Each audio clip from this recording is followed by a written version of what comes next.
number that point A, B and C are such that distance AC का value दिया हुआ है 10, distance CB का वैल्यू दिया हुआ है 8। आप लोगों को डिस्टेंस AB फाइंड आउट करने का है, considering all the possibilities. So return here कि डिस्टेंस AC का वैल्यू दिया हुआ है 10 हम लोग को, डिस्टेंस CB का वैल्यू दिया हुआ है 8 गिवन। पॉसिबिलिटी 1 क्या होगा? पॉसिबिलिटी 1 ऐसा हो सकता है कि पॉइंट C बीच में रहेगा A और B के, point A and point B के बीच में क्या रहेगा? Point C। तो हम लिखेंगे पॉसिबिलिटी 1 में point C is in between points A and B, correct? So point C, I'll write it here. Point C is in between point A and B. यानी C point किसके बीच में? A और B के बीच में। ये मेरा रहेगा पॉसिबिलिटी 1। तो इसका मतलब हमारा क्या होगा? A dash C dash B, correct? यानी C बीच में आ गए तो हम लोग क्या लिखेंगे? Therefore distance AB is equal to क्या आएगा? Distance AC plus distance CB। So what is the distance AC? Diagram में आप देखेंगे A और C का डिस्टेंस कितना है? 10। C और B का कितना वैल्यू दिया हुआ हम लोग को? 8। तो right here 10 plus 8 is equal to 18। तो फिर मेरा डिस्टेंस AB का वैल्यू कितना आया? 18, करेक्ट? ये हो गया मेरा वन पॉसिबिलिटी कि distance AB is equal to 18। Now हम लोग क्या लिखेंगे? यहाँ पे पॉइंट C देखो बीच में, किसके बीच में? Point A and point B के बीच में। अभी हम लोग लिखेंगे पॉसिबिलिटी 2। सेकेंड पॉसिबिलिटी में हम लोग क्या करेंगे यहाँ पे कि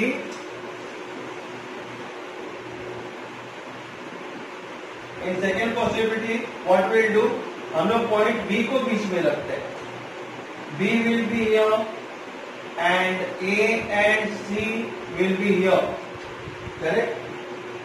तो AC का वैल्यू कितना है मेरे पास? यानी यहां से यहां तक how much it is? That given you as 10 and CB का वैल्यू कितना है? CB का वैल्यू भी हम लोग इधर लेते हैं। तो CB is how much it is? 8 here, correct? AC का वैल्यू है 10, BC का वैल्यू है 8। यानी हमारे पास दो पॉसिबिलिटी होगा। पहला पॉसिबिलिटी में क्या किया था हम लोग ने? Which point was there in between? C was there in between. यहाँ पे हम लोग क्या डालेंगे? B डालेंगे। B is in between point B is in between point A and point C। So therefore क्या होगा? A dash B dash C। Therefore, distance क्या है अभी हमारे पास? A और AC, पॉइंट A और पॉइंट C एकदम एंड पॉइंट है, ये लाइन था। तो हम लोग लिखेंगे point AC is equal to, अगर आप डायग्राम देखेंगे तो समझ में आएगा, distance AC is equal to distance AB plus distance BC।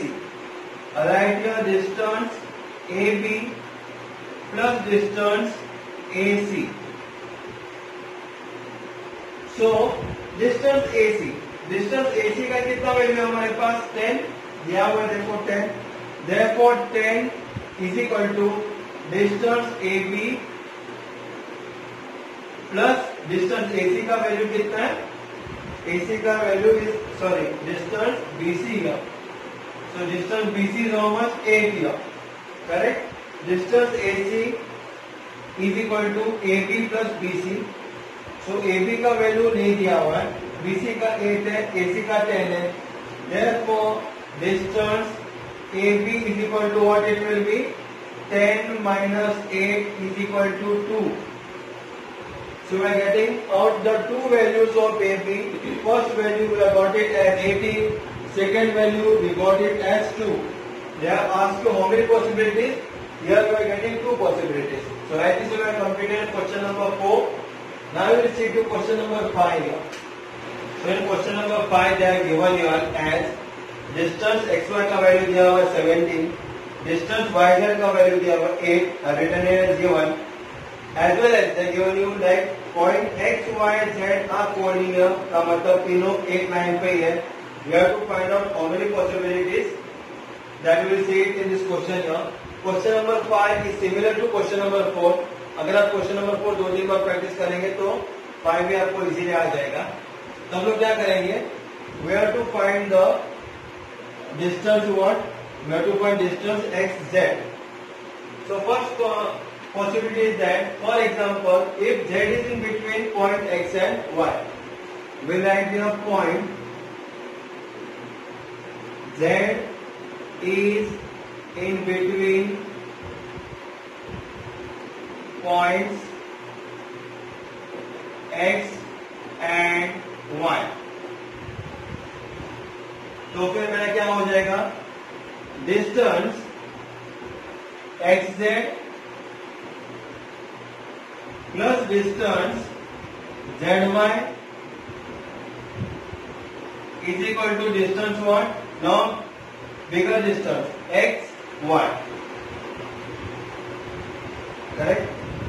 Distance xz this plus distance zy is equal to what? Distance xy. Now distance xy value is how much? 17. So यहां से लेके यहां तक उसका वैल्यू कितना है? 70 लेंगे. It is given to you as 70. And yz is how much? 8. yz का मतलब यहां से लेके यहां तक it is given you as 8 here. So what will do here? Distance xz दिया हुआ है? नहीं दिया हुआ.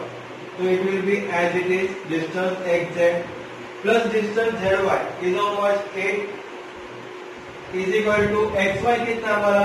xy is given you as 17. And I will write here 17. बाद में distance xz is equal to क्या होगा? प्लस 8 इधर आएगा तो minus 8.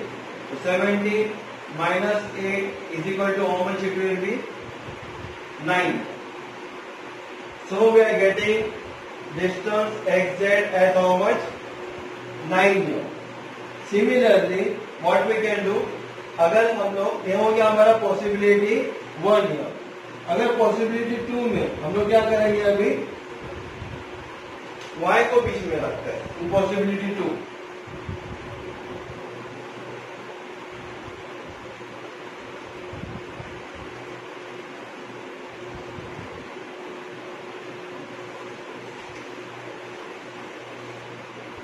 In possibility 2, I will put point y is in between point x and z.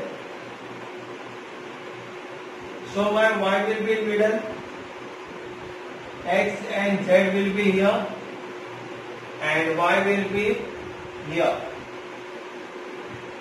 So xy का value दिया हुआ 17 and yz का वैल्यू दिया हुआ 8. बराबर है? अगर point y is in between x and z, so what it will be? Therefore x dash y z y dash z means all three are calling here.